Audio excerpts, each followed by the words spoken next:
जय श्री माता जी।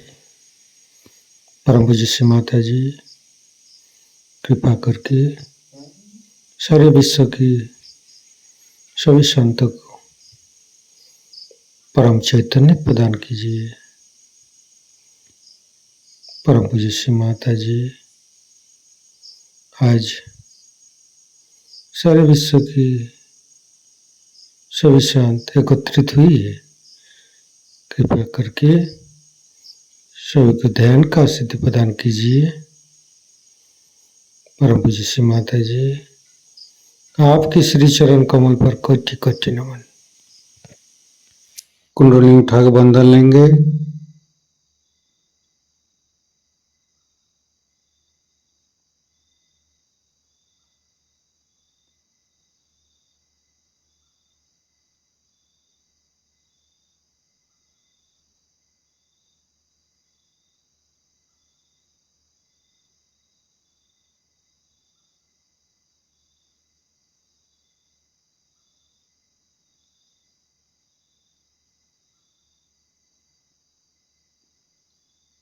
तीनों महामंत्र।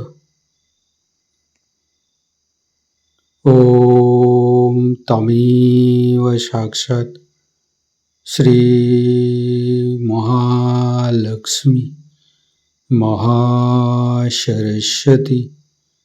महाकाली त्रिगुणात्मिका कुंडली साक्षात् श्री आदिशक्ति माता जी श्री निर्मला देवी नमो नमः। ओम तमेव साक्षात् श्री कल्की साक्षात् श्री आदिशक्ति माता जी श्री निर्मला देवी नमो नमः।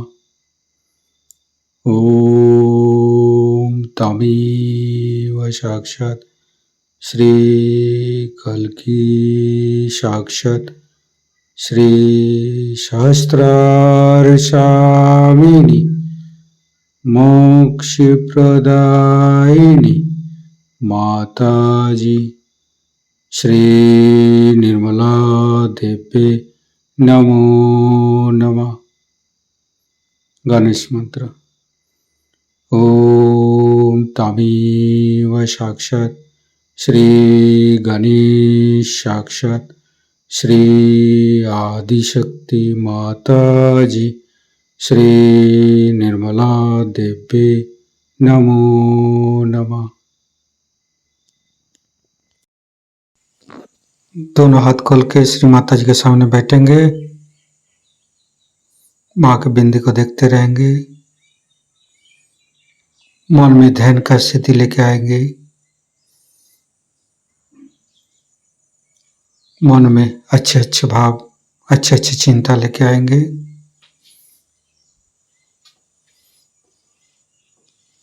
परम पूज्य श्री माता जी ये हृदय ये हमारी सांसें ये रोम रोम आप ही का तो दिया हुआ माँ। कृपा करके आप हमारे हृदय पर आइए और हमारे हृदय में माँ जगदम्बे के रूप में समस्त बाधाएं को समस्त रोगों को दूर कीजिए माँ। हे आदिशक्ति माँ कृपा करके हमारे हृदय को सच कीजिए। सच हृदय कमलासन पर श्री चरण को स्थापित कीजिए माँ। संपूर्ण चित्त अपना हृदय पर परम पूज्य श्री माता जी को देखते रहेंगे। हृदय के अंदर परम पूज्य श्री माता जी आपकी पूजा हमारे हृदय पर होने दीजिए माँ। हे आदिशक्ति माँ हम अज्ञानी हैं। हमारी अज्ञानता के बस में यदि आपकी शान के खिलाफ कोई गलती हुआ हो कृपा करके आप मुझे क्षमा कर दीजिए माँ। हे आदिशक्ति माँ, हमारे हृदय पर आइए। फिर धीरे धीरे चित्त को हम मूलाधार चक्र पर ले जाएंगे। लेफ्ट मूलाधार, राइट मूलाधार, मध्य मूलाधार देखते रहेंगे। हे भगवान, हे आदिशक्ति माँ, आप ही तो प्रभु गणेश है।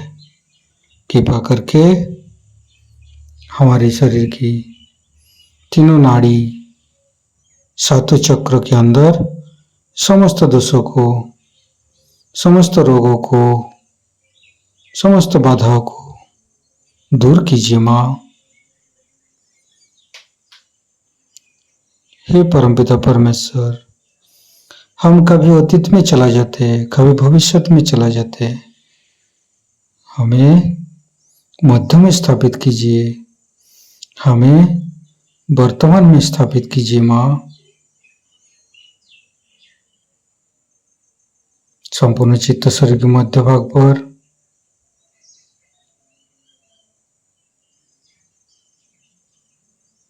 फिर धीरे धीरे चित्त को तीनों स्वादिष्ठान को देखेंगे।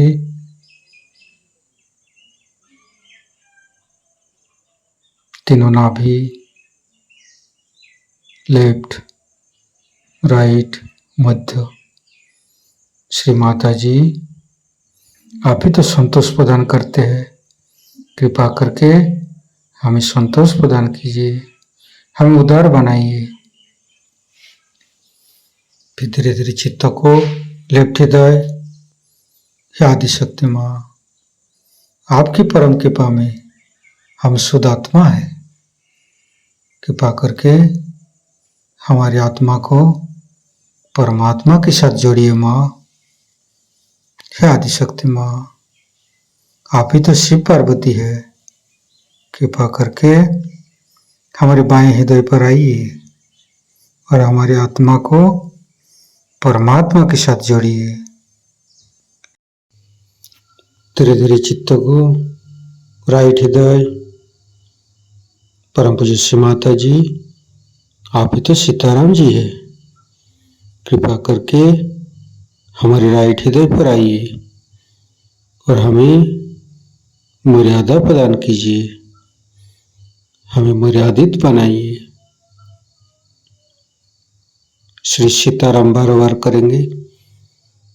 श्री सीताराम, श्री सीताराम, श्री सीताराम, श्री सीताराम, श्री सीताराम, श्री सीताराम, श्री सीताराम, श्री सीताराम, श्री सीताराम, श्री सीताराम, श्री सीताराम, श्री सीताराम। साक्षात श्री आदिशक्ति माता जी, श्री निर्मला देवी नमो नमः। धीरे धीरे चित्त को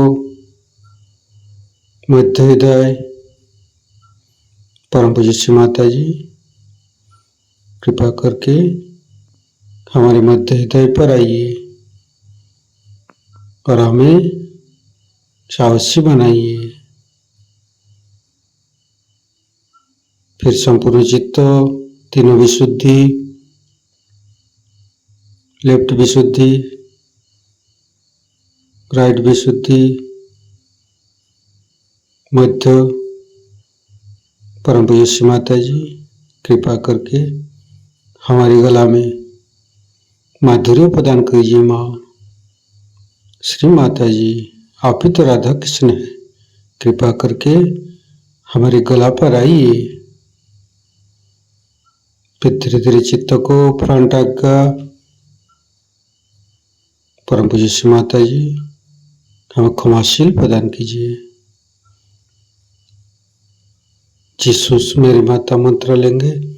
ओम तमेव साक्षात श्री जीसस मेरी माता साक्षात श्री आदिशक्ति माता जी, श्री निर्मला देवी नमो नमः। फिर बैक आज्ञा, सहस्त्रार, परम पूज्य श्री माता जी, हमारे अंदर अहंकार पति अहंकार को दूर करके हमारे ब्रह्मरंध्र को खोल दीजिए। हमारे शास्त्रार पर आइए, संपूर्ण चित्त शास्त्रार पर रखेंगे। शास्त्रार के साथ लेफ्ट हृदय को जोड़ेंगे,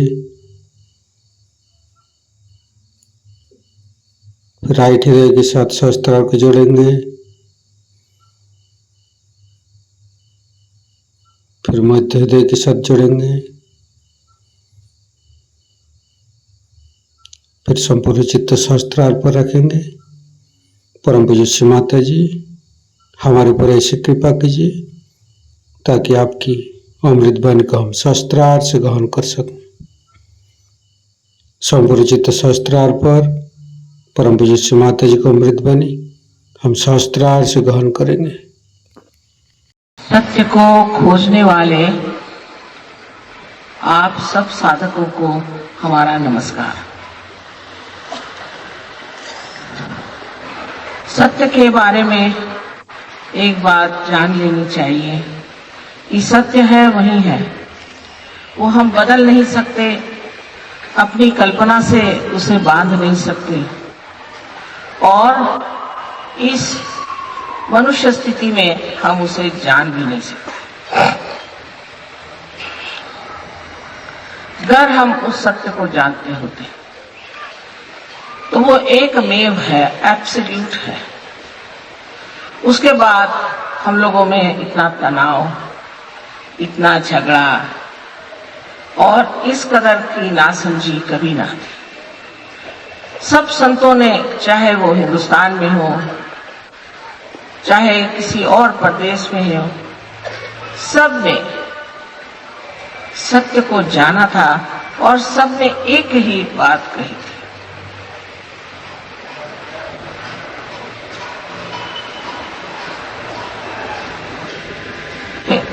हमारे महाराष्ट्र में एक महान अवतरण समझ लिए हुआ ज्ञानेश्वर जी। ज्ञानेश्वर जी ने 23 साल की उम्र में ज्ञानेश्वरी लिखी और इसके अलावा एक बहुत ही सुंदर किताब लिखी जो अमृतानुभव नाम के से प्रसिद्ध है। पहली परंपरा ऐसी चली आ रही थी कि एक गुरु का एक शिष्य, ऐसा नाथपंथी में था।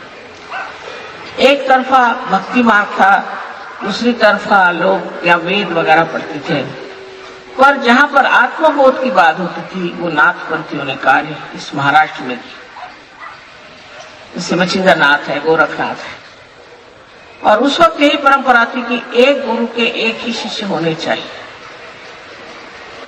लेकिन 12वीं शताब्दी में ज्ञानेश्वर जी ने अपने परम पूज्य गुरु, उनके बड़े भाई थे, उनसे विनती की कि मुझे आप इसकी इजाजत दे दीजिए कि मैं ये ज्ञान लोगों को बताऊं। सिर्फ बताऊंगा और नहीं, पर बताने दीजिए, क्योंकि गीता में भी कृष्ण ने नहीं लिखा। सिर्फ उन्होंने ये बताया है कि आत्मबोध के बाद क्या स्थिति हो जाती है, कि मनुष्य स्थिर प्रज्ञ हो जाता है, और वह कौन सी शक्ति से होता है इसके बारे में कुछ नहीं बताया।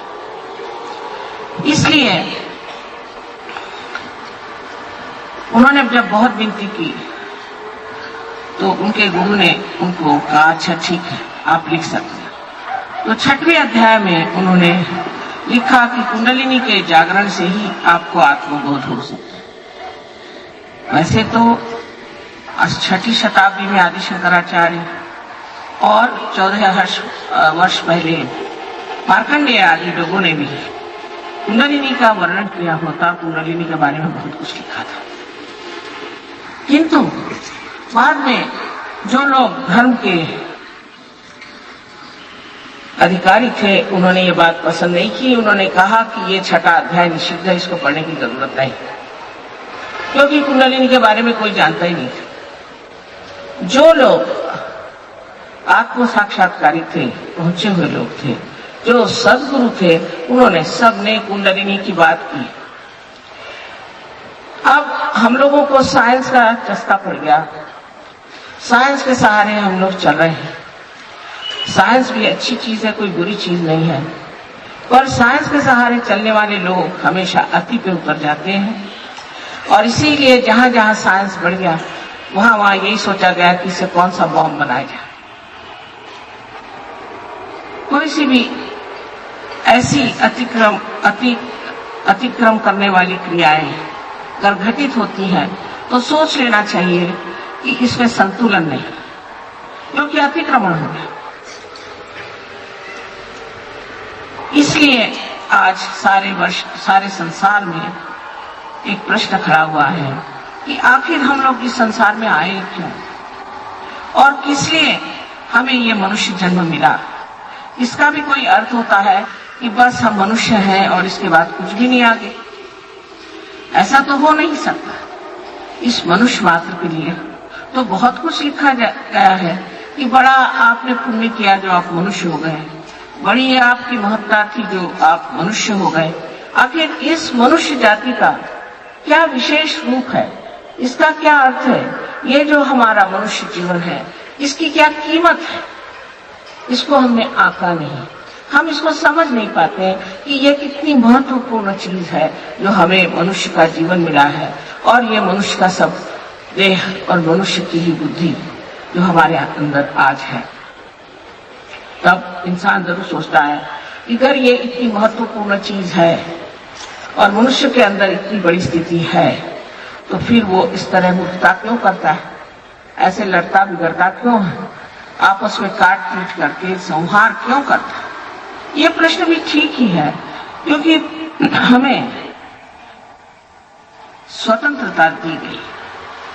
स्वतंत्रता, परमात्मा ने हमें स्वतंत्रता दी कि तुम अब इसे जानो और खोजो। जैसे कि बच्चे जब स्कूल में पढ़ते हैं तो उनसे बताया जाता है कि 2 + 2 = 4, 2 से 2 मिलाए तो 4 होगा।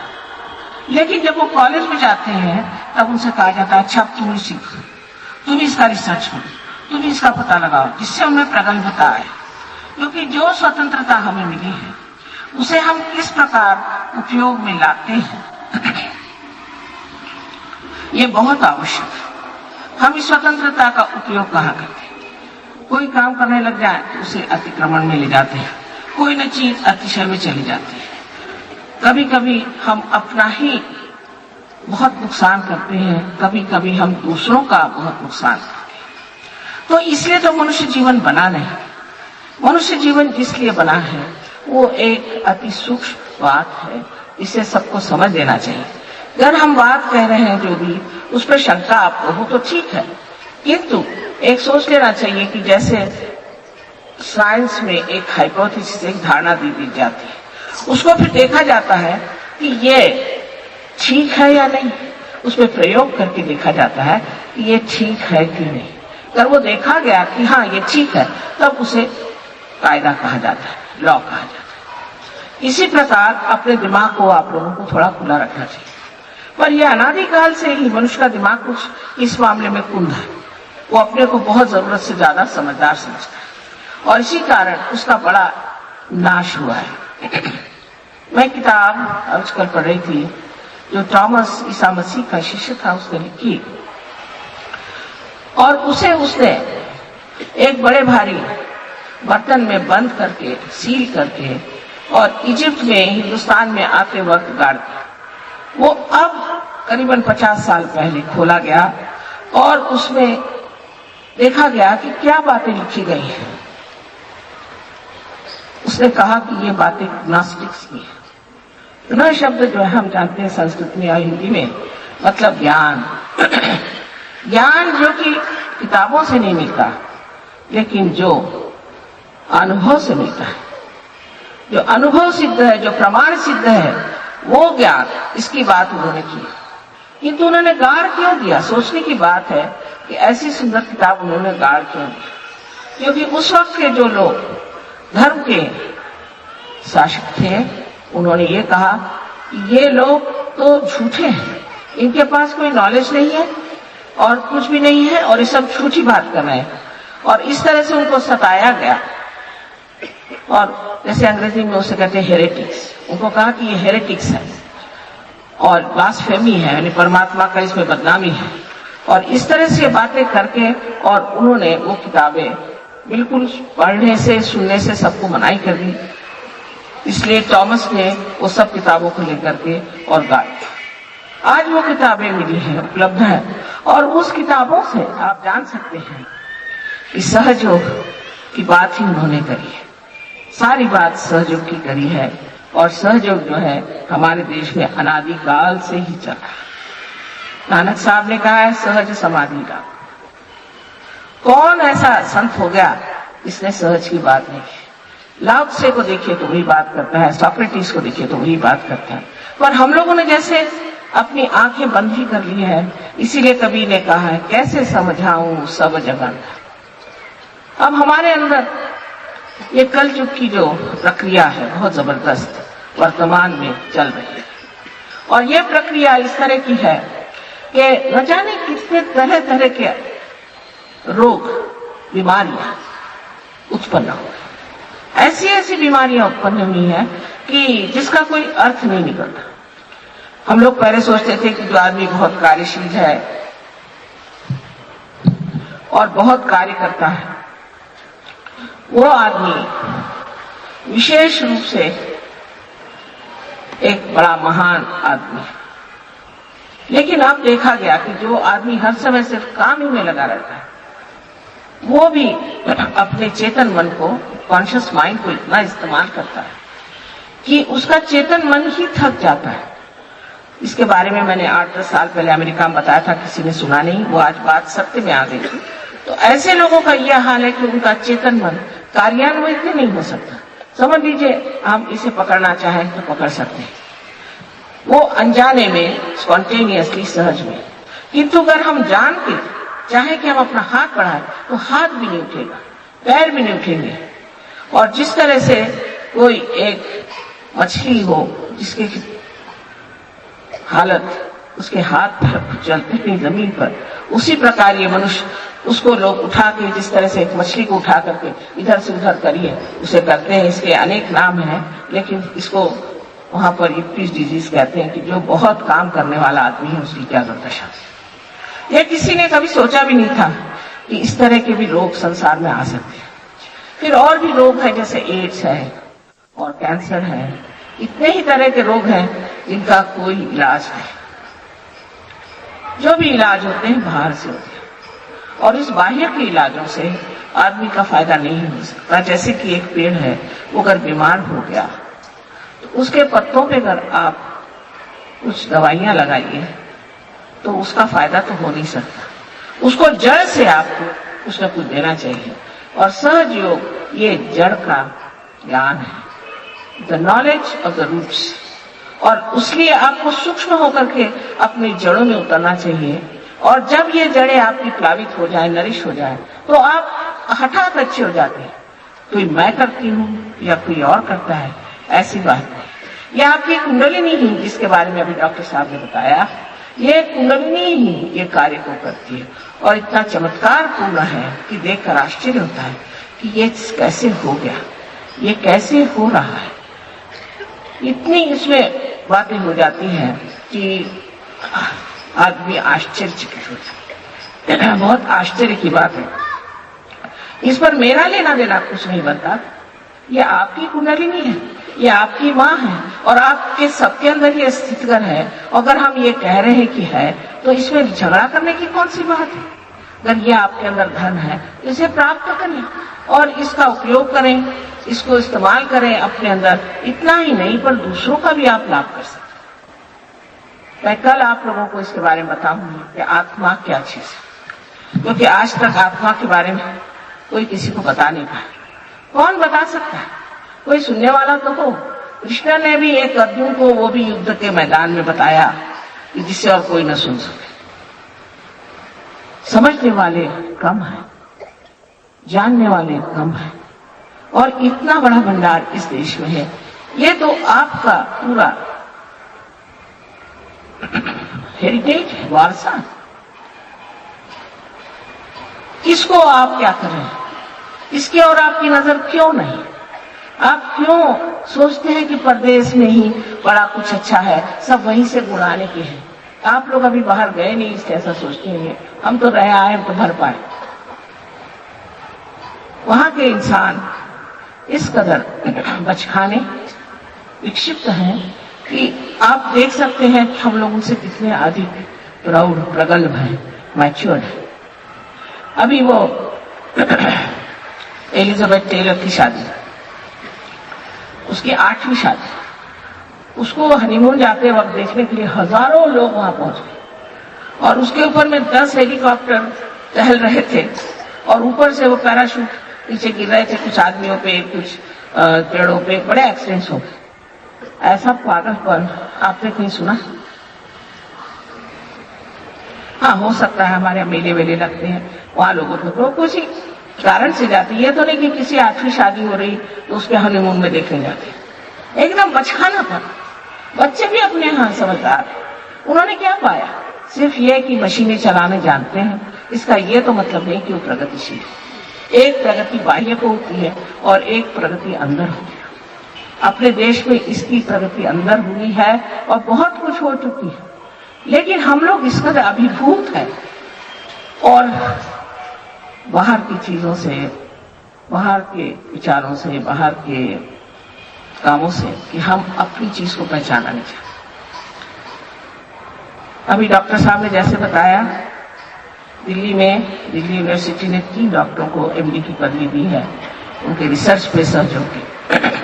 और अब ये सिद्ध हो गया कि सहयोग से लोग बीमारी से ठीक हो जाते हैं और अनेक तरह की बीमारियां ठीक होती हैं। पर केवल आप शरीर नहीं, सिर्फ शरीर के लिए कार्य करना कोई बड़ी भारी बात नहीं, शरीर तो ठीक हो ही जाएगा, पर मन साफ हो जाता है। हमारे यहाँ इतना वैमनस्य है, सारा जो कोई भी प्रश्न है वैमनस्य का, साधू संतांनी रक्त होतेलं आहे, त्यांचा तर छळ झाला भरपूर, आता त्यांचंच कार्य पूर्ण करण्यासाठी आम्ही आलो. तेव्हा महाराष्ट्रातल्या लोकांनी ही टिंगलबाजी करणे आणि काहीतरी अश्लीलता घेऊन राहणे शोभत. हा महाराष्ट्र आहे, सर्व जगात हे नाव कुणाला मिळालं नाही, तुम्हाला मिळालेलं आहे, लक्षात ठेवा. तेव्हा कोणची महानता आपल्यामध्ये आहे ते पाहिलं पाहिजे. हा जर महाराष्ट्र नसता तर एवढ्या संतांनी इथे जन्म का घेतला? ते संतही गेले, आता फक्त त्यांची देवळं बांधायची आणि टाळ फुटत फिरायची. जे संतांनी सांगितलं ते काय होतं की तुम्ही आत्मबोध व्हावा. अहो, नामदेवांनी संबंध जोगवा म्हटलेला आहे. त्यात काय सांगितलं की आईचा मी जोगवा मागेल, आणि सगळ्या खेडेगावात सगळीकडे गाताय इतक्या वर्षापासून तो जोगवा द्यायला आम्ही आलो, तर आता आमच्याशी भांडण कशाच करतात? स्पष्ट त्यांनी जोगवा मागितलेला आहे. सगळ्यांना जोगवा माहिती आहे ना? विचार करा सोने, उद्या आजारी पडले की मग येतात. डॉक्टरांनी सांगितलं की मी माझा काही इलाज नाही बा, तू करणार 10 दिवसात, मग येतात. परमेश्वर हा आहे आणि त्याचे प्रमाण आहे आमच्या. परमेश्वर नाही असं म्हणणं महापाप. जो आहे तो आहे, तो इतका दयाळू आणि कणवाळू आहे की आपण असं बडबडतो तरी तो आपल्याला काही करत नाही. त्याला माहिती आहे मूर्ख आहेत, काय करायचं. तेव्हा त्याचं प्रमाण घ्या. त्याचा प्रमाण जाणल्यानंतर तुम्ही जर आत्मबोधात उतरले तर तुम्हाला कळेल की हा परमेश्वर सर्व पित्यांचा पिता आणि इतका कणवाळू आनंदाचा सागर, अशा परमेश्वराला नाही म्हणून आपण तेवढी मोठी घोडचूक केलेली. हे महाराष्ट्रात हवं याचं मला अत्यंत आश्चर्य वाटतं. संतांनी इतक्या मेहनती घेतल्या, त्याचा काय फळ निघाला. आमचे बाहेरचे एक ग्रस्त आले, ते म्हणाले माताजी कदाचित तिथे फारच लोक देवाकडून देवाबद्दल विरुद्ध असतील, म्हणूनच इतक्या लोकांनी इथे जन्म घेतला, आणि तर त्यांनी इथे काय इतका जन्म घेतला. वाटेल ते तोंडातील ते बोलायचं, म्हणतात ते सांगायचं. केवढा उद्दामपणा. आणि मला कधी कधी भीती वाटते त्या महाराष्ट्रावरती काय गदा येणार आहे देवाला. अशा रीतीने बेजबाबदारपणाने बोलणं भरकटल्यासारखं, तसं काय तुम्हाला सगळा अधिकार आहे. ह्याचं पण एक फार मोठं सायन्स आहे अध्यात्माचं. त्याच्यात उतरा आधी आणि मग बोला. एक अक्षर तुम्ही कधी वाचत नाही, कधी त्याचा व्यासंग केला नाही, जाणलं नाही, एक अमृतानुभवासारख्या 2 ओळी लिहून दाखवा म्हटलं तर लिहून दाखवता येणार नाही. काय ते लिखाण. असे महान लोक ह्या देशात, ह्या महाराष्ट्रात झाले. आणि आपण कुठे बसलेलो आहोत, काय करतोय, लक्ष घालायला. ह्या महाराष्ट्रातच मला फार आशा होती की सर्व जग ह्या महाराष्ट्रात ह्या संत साधूंच्या दर्शनासाठी येतील. तसं काही दिसत नाही, कारण इथे होत्याने दुसरेच प्रकार पाहिले. मी काही तुम्ही असं करू नका तसं करू म्हणत नाही, पण तुम्ही आत्मसाक्षात्कार घ्या एवढंच माझं म्हणणं आहे. आणि त्याच्यानंतर त्यात जमलं पाहिजे, श्रद्धा ठेव, जमलं पाहिजे. जी जुनाट प्रवृत्ती आहे ती सोडली पाहिजे. हे नाविन्यातलं अतिनाविन्य आहे.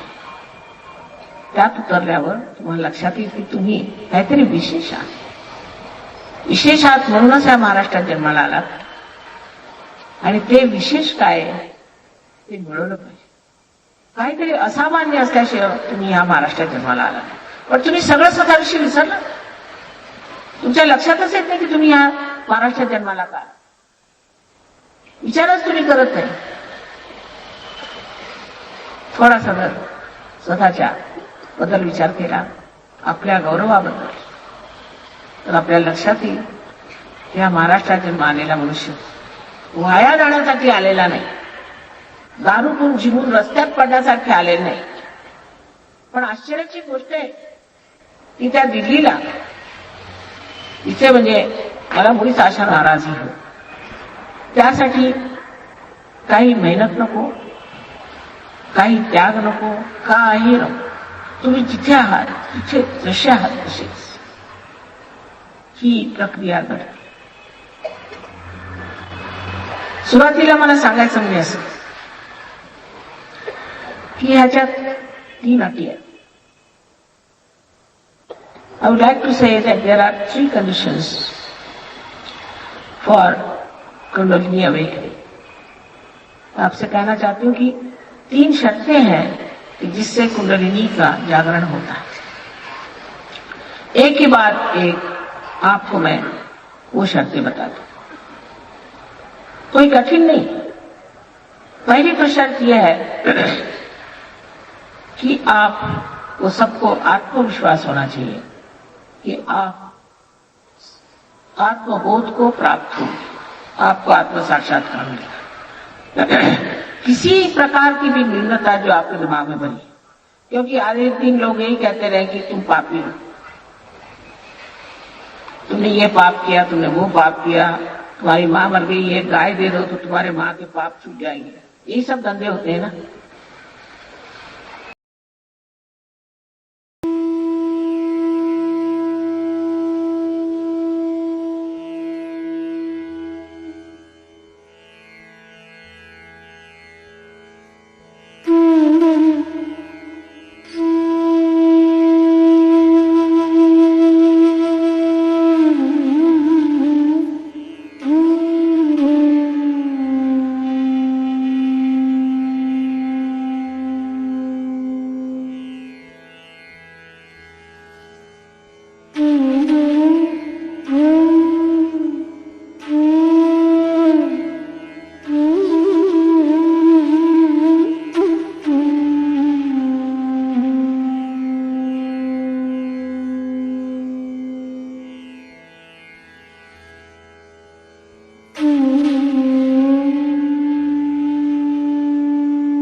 अखिल जगत जननी तू देवी, अखिल जगत जननी तू देवी, महिषासुरमर्दिनी भवतारिणी, महिषासुरमर्दिनी भवतारिणी, त्रिविधताप मनीचे मम शमवी, त्रिविधताप मनीचे मम शमवी, अखिल जगत जननी जननी तू देवी देवी देवी देवी, अखिल जगत जननी।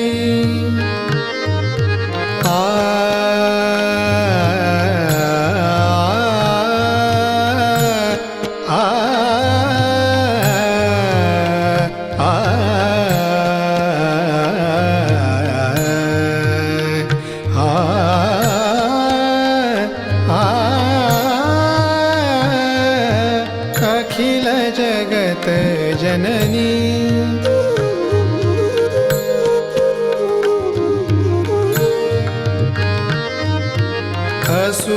असुरपतितमय धरा जाहली, असुरपतितमय धरा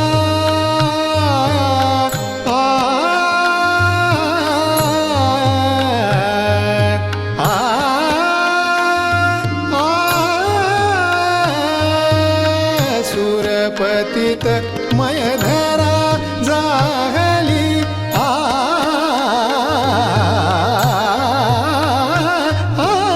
सुरपतित मय धरा जाहली, भाव भक्ति निर्मल सेवा मुरली, भाव भक्ति निर्मल सेवा मुरली, दलन करुनियरी जन मन रमवी, अखिल जगत जननी।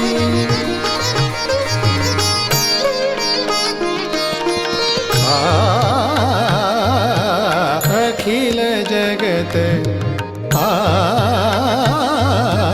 अखिल जगत जननी,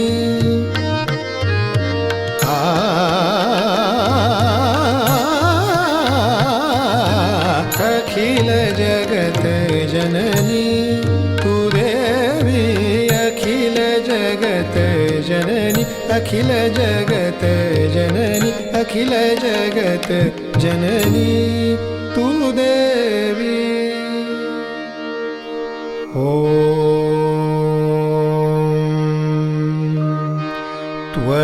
त्वमेव साक्षात् श्रीजगदम्बा साक्षात्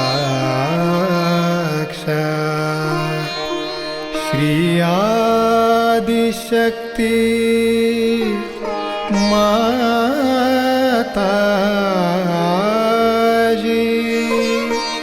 श्री निर्मला देवे नमो नमः, नमो नमः, नमो नमः।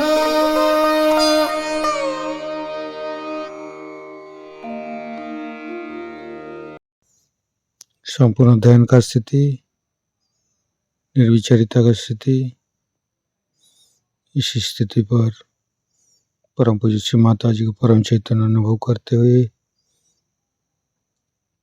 परम चैतन्य की वर्षा अनुभव करते हुए थोड़ी देर रहेंगे। प्रे करेंगे परम पूज्य श्री माता जी, आज का एवं अमृत ध्यान पर आपने जो हमको परम चैतन्य अनुभव कराया, इसके लिए मैं आपको कोटि कोटि नमन। कुंडली उठा के बंधन लेंगे।